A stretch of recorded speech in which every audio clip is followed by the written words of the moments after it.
खुदावन में आज सुबह आप सब पर सलामती हो।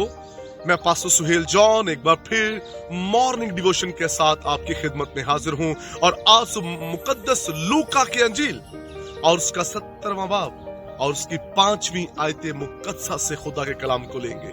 और आज सुबह का हमारा टॉपिक है रसूलों की दरख्वास्त। मेरे अजीजों, यहाँ पर रसूल खुदावंद यीशु मसीह के हजूर एक दरख्वास्त रखते हैं और वो दरख्वास्त क्या है? हमारे ईमान को बढ़ा दे। कलाम मुकद्दस के अंदर लिखा है, बगैर ईमान के खुदा को पसंद आना नामुमकिन है, इसलिए खुदा के पास आने वाले को ईमान लाना चाहिए। ईमान जो है ये हमारा जबरदस्त हथियार है और रसूलों ने दरख्वास्त की यीशु मसीह से कि खुदावंद यीशु मसीह हमारे लिए दुआ करें कि हमारा ईमान भर जाए, हमारा ईमान मजबूत हो, हमारा ईमान जाता ना रहे। मेरे अजीजों, ईमान मुश्किल हालात में, ईमान तूफानों में आपकी मदद करता है। आपका ईमान आपको बदरूहों पर फतह बख्शता है। ईमान ही है, ईमान से हम गालिब आते हैं। ईमान आपका एक ऐसा जबरदस्त हथियार है जिससे आप शैतान और उसकी कुव्वतों पर गालिब आएंगे। मेरे अजीजों, आइए एक हवाला हम कलाम मुकद्दस में से देखते हैं ईमान के ताल्लुक से। लूका की अंजील उसका 22वां बाब और उसकी 31वीं और 32वीं आयत मुकद्दसा। शमाउन शमाउन, देख शैतान ने तुम लोगों को मांग लिया ताकि गेहूं की तरह फटके, लेकिन मैंने तेरे लिए दुआ की कि तेरा ईमान जाता ना रहे, और जब तू रुजू करे तो अपने भाइयों को मजबूत करना। Praise the lord, praise the lord. कलाम मुकद्दस के अंदर लिखा है, खुदावंद यीशु मसीह ने कहा, शैतान ने शमौन पतरस तुझे मांग लिया ताकि तुम लोगों को वो गेहूं की तरह फटके, लेकिन मैंने तुम्हारे लिए दुआ की है ताकि तुम्हारा ईमान जाता ना रहे।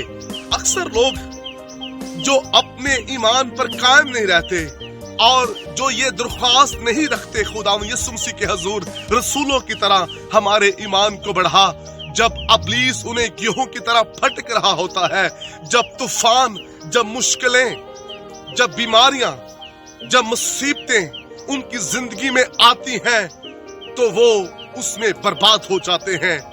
और अगर आपके लिए यीशु मसीह ने दरख्वास्त की है कि इनका ईमान ना जाता रहे, तो इब्लीस चाहे जितने मर्जी बड़े तूफान, मुश्किलें, मुसीबतें हमारी जिंदगी में भेजता रहे, हम गालिब आएंगे। कभी हलाक नहीं होंगे, कभी बर्बाद नहीं होंगे, क्योंकि हमारा शिफायत करने वाला जिंदा है। कलाम मुकद्दस के अंदर लिखा है, खुदावंद यीशु मसीह बाप के दाहिने बैठा हमारे लिए शिफायत करता है। जब हम ईमान में कमजोर होते हैं तो खुदावंद यीशु दरख्वास्त करता है बाप से, हमारा ईमान मजबूत हो जाता है। हालेलुया।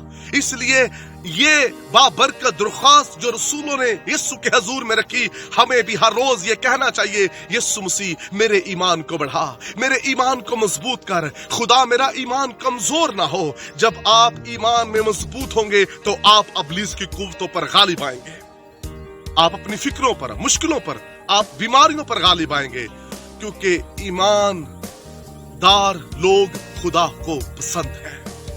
इसलिए ईमान रखिए, ईमान को बढ़ने दीजिए।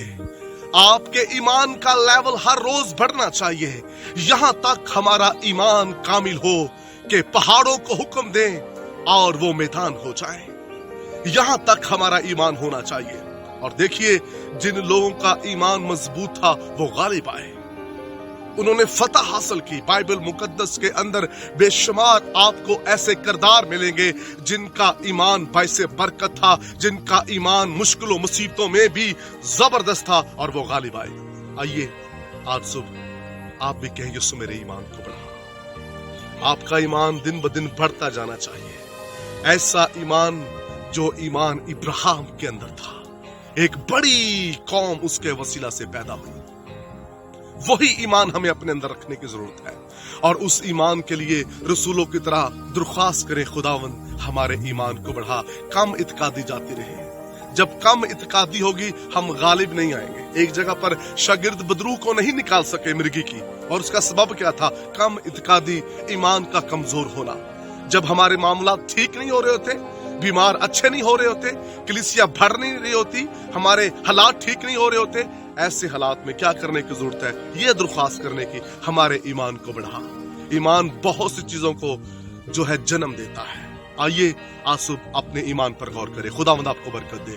बुजुर्ग आसमानी बाप, दुआ गो हूं कलाम सुनने वालों का ईमान बढ़ जाए, इनका ईमान मजबूत हो, ताकि खुदावंद जब अबलीस इनकी जिंदगियों में दाखिल हो, जब अबलीस इनकी जिंदगियों में दुख भेजना चाहे, तो खुदावंद ये मजबूत और कायम रहें और तेरा नाम जलाल पाए और ये अबलीस पर गालिब आए।